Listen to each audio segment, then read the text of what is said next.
Hello folks, we're about to go downstairs and have our last breakfast here in this wonderful hotel. After that, we're gonna check out and move on to our last hotel somewhere in another city, and it'll be the last hotel in my wife's hotel hopping spree. Just kidding. Ano ba yung lengua de gato? I wish we could have stayed one more day and just enjoy this hotel. For me, I was unable to tap my liver in their tap room and conquer their pool and have drinks at their floating bar. I also wasn't able to have dim sum in that fine Chinese restaurant, and I totally love dim sum. And lastly, I wish I could have experienced their afternoon tea with all the food beautifully placed on those fancy looking trays.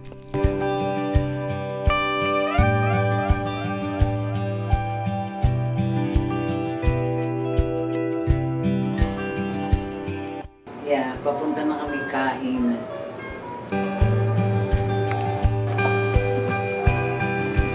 Tama yan. Oo, yan.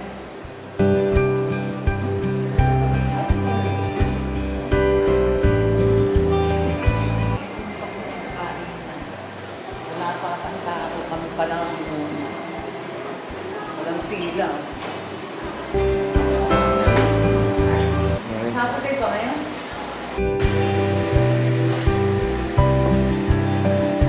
Yes. Can we have close to the boat? Yes.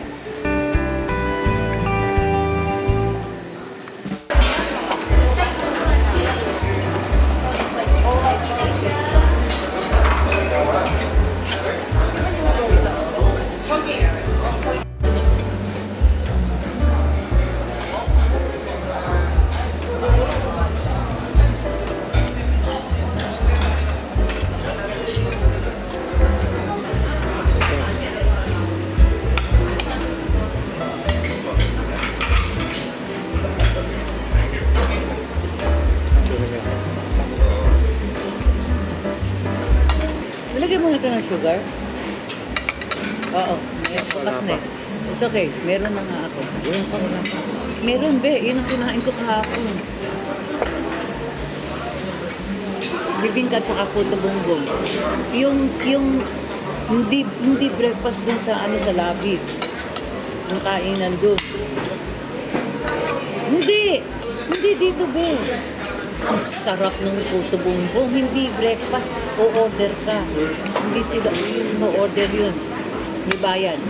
May picture, bakit ako sa'yo? 550 daw. Ayan yung, hindi ko in-order yung bibingka be. Ang in-order ko yung puto bongbong. Ayan masarap. 250. Ayan, pinadala ko sa'yo. 100 plus lang. Oo. Depende siguro sa panahon, Oli. Nakita mo ba yung kanilang puto bongbong?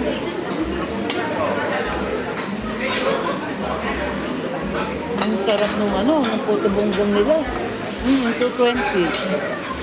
Ang sarap. Ang sarap. Malayo nila lakad. Ginigiba eh. Ginigiba. Baby, ginigiba. Oo, yung building.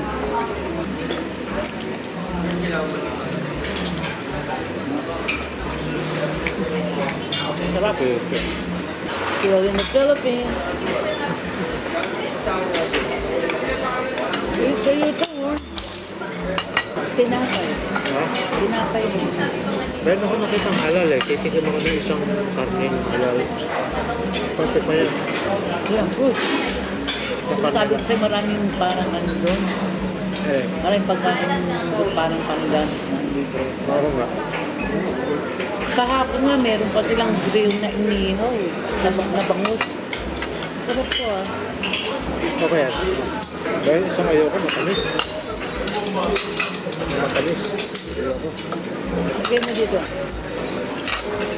Kukunin yan. Ano ba? Saan ba niya binili?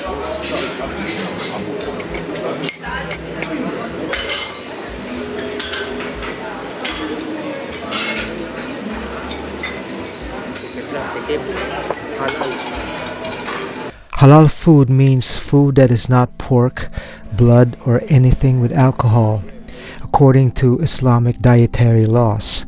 It is similar to the concept of kosher in Judaism. See, they have something in common. Christians can eat it too, especially because of its ethical treatment of animals during the slaughtering process. My wife and I are members of the Baptist Church, and we only follow what Jesus says. He said that nothing you eat makes you unclean. It's only whatever bad stuff that comes out of your mouth can make you unclean, like harsh words that hurt other people. If I'm not mistaken, He only gave us two important commandments. Number 1 is to love God, and number 2 is to love your neighbor as yourself. And you know what? We always fail on the second one.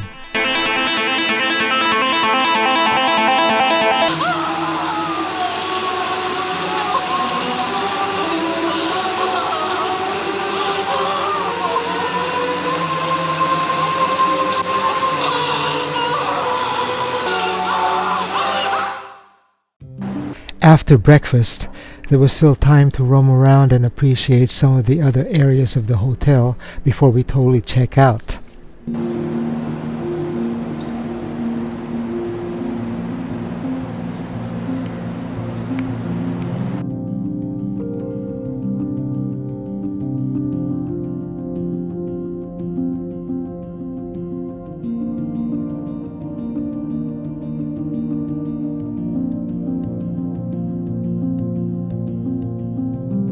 We also had time to visit some of the key areas in the original Manila plan, one of which is the tree-lined Rojas Boulevard on our way to another focal point on the plan.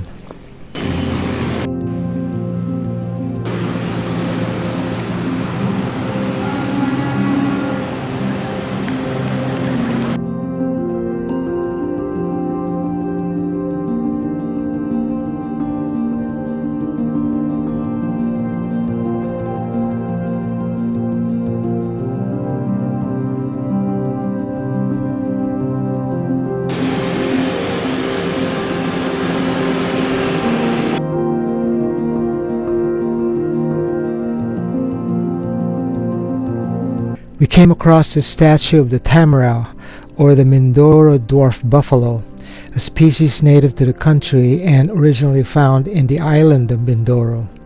Because of humans, this species has been tagged as critically endangered, and a number of conservation efforts have already been established and implemented through the years. As of 2019, the latest count is between 466 to 494 tamaraus. One of its distinguishing features from the common carabao is its horns, which are a bit stouter and shorter. The tamarau is the national symbol of the Philippines, even though the national animal is the carabao. It's been featured on the nation's currency, particularly the 1 peso coin. Besides that, tributes to this animal are also in the form of vehicles, university mascots, and basketball teams.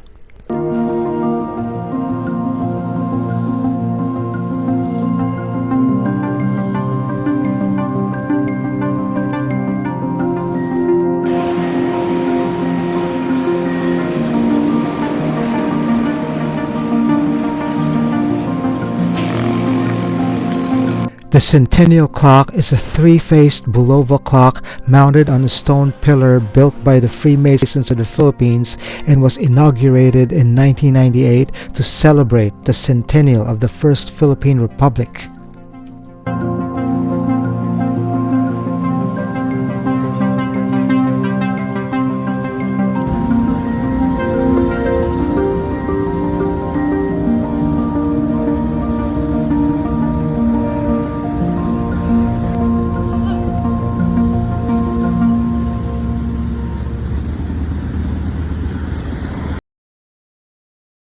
The Jose Rizal Monument is a memorial to commemorate the Filipino nationalist Jose Rizal, who was executed nearby in December 30, 1896.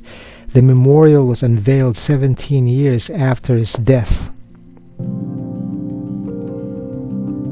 His remains are interred in the monument, and it is the only monument in the country that has honor guards watching it 24 hours a day.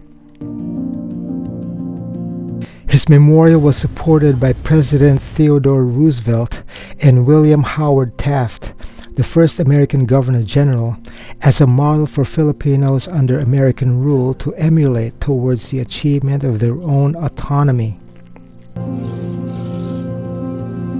My wife and I also visited the replica of this monument in Madrid, Spain, and one of the differences between that statue and this original one is the way Rizal's head is positioned when you look straight at it. This statue's gaze is at an angle while the one in Madrid looks straight. Also, the one in Madrid is a little bit taller. And lastly, the one in Madrid stands on a street corner, while this one is situated at a huge park dedicated to it. Speaking of the park, Rizal Park was built in his memory, of course, but during the time of his execution, it was called Bagong Bayan, or New Town, or Barrio Nuevo. During the 1820s, it was called Paseo de Luneta. During the American colonial period, the Rizal Monument was built and became integrated with the park. It was part of the overall plan of the Americans to turn the area into a government center. We're now walking along Rojas Boulevard on our way back to the hotel. We saw the Ninoy and Cory Aquino Monument, dedicated to the couple who were some of the key figures of the opposition to the Marcos regime during the 70s up to the mid-80s. After Ninoy was assassinated, his martyrdom lit the fuse that eventually ignited the People Power Revolution that ousted the dictator and catapulted Cory Aquino to the presidency. I, Corazon Cojuangco Aquino, Corazon Cojuangco Aquino, do solemnly swear do solemnly swear. We're back in the hotel room, making sure that we didn't leave anything behind. We're grateful to have been in this room while we explored historic Old Manila.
There's another area dedicated to special activities that's located at the back of the pool that can be reached by walking along this trellised walkway. This can be used as a wedding venue, both the ceremony and the reception. There can also be dancing here. It's a multi-purpose area.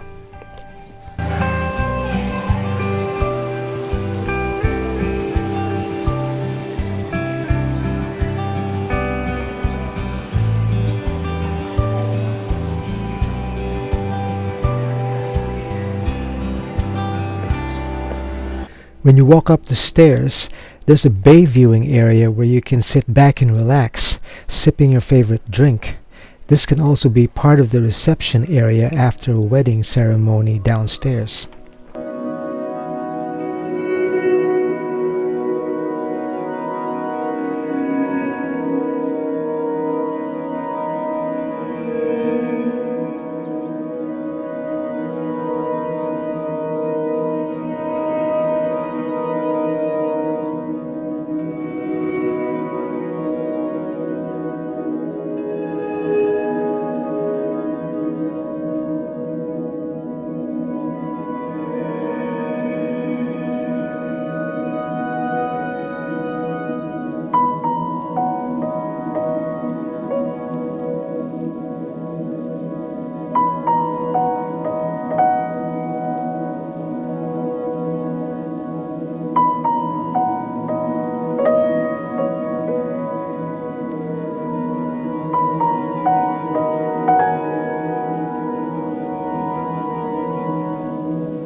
After doing some pondering, it's time to move on to our next and final location here in Metro Manila.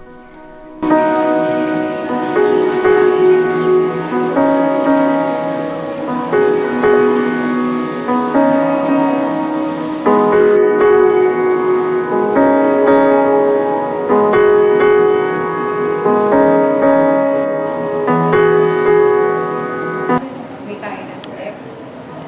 Wala. Pero may upuan.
We're now inside the Okada Manila, which is a combined hotel and casino resort owned by a Japanese firm, Tiger Resort, Leisure and Entertainment.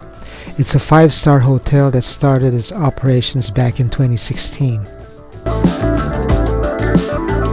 It boasts of 1,001 rooms between its two wings, named Coral and Pearl. A major portion of the building is dedicated to gaming and commercial establishments, mostly restaurants. There's a special outdoor area where a large fountain is located, where there are shows occasionally presented. This fountain is considered the largest multicolored dancing fountain in the world. It cost them $30 million to build. This hotel has a consistent 5-star rating across all booking platforms. Okay, with that out of the way, let's continue exploring this hotel, casino, commercial and entertainment complex combined.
This hotel is huge, but I still managed to spend some time familiarizing myself with the various areas comprising it to see for myself why this hotel is one of the most popular tourist destinations here in this part of the city.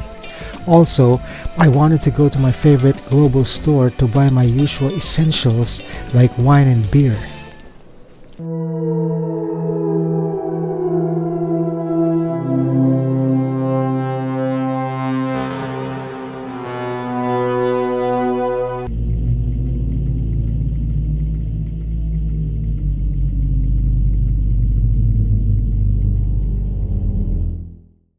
I met my mom and brother once more and had lunch here. The last time we met was when we were in BGC, which now seems like a long time ago after bombarding ourselves with a lot of experiences during this trip.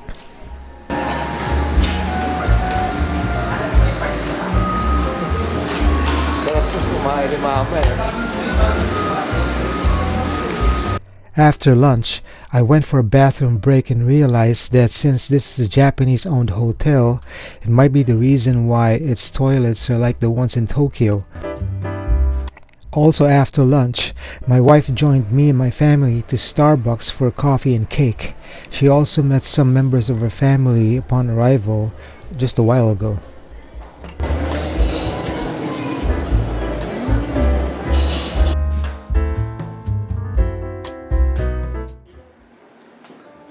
We booked a Grand Deluxe King room for 3 nights.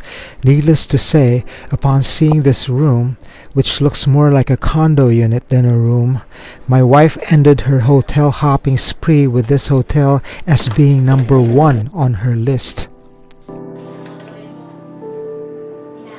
We would also like to acknowledge the sponsor of this room, our son. He was the one who paid for this room because he wanted us to experience staying in it after he experienced it himself a year ago when he attended his cousin's wedding in Bohol on Panglao Island. That's also why we went there, to experience the island ourselves. Before going back home, he stayed here for a while and enjoyed dining at a number of restaurants here.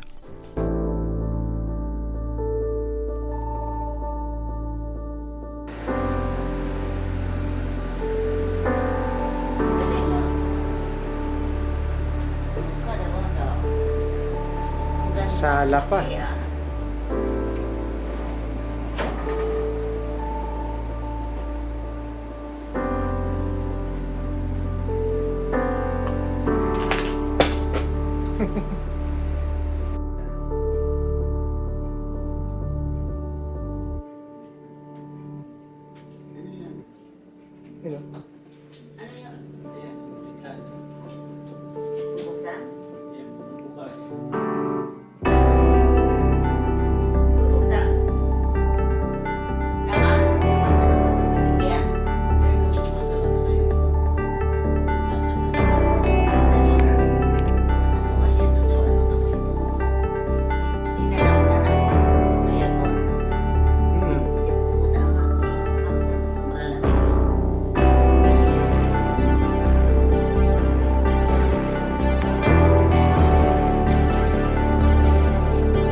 It's dinner time and my family and I are now looking for a place for a final meal before my wife and I go back home. Imagine, this hotel has its own commercial mall. When my son stayed here last year, he didn't even bother to get out of the hotel and explore the city. He just stayed here and dined from one restaurant to another. He also met with my mom and brother for a meal here.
We eventually found a place that served pizza and other dishes.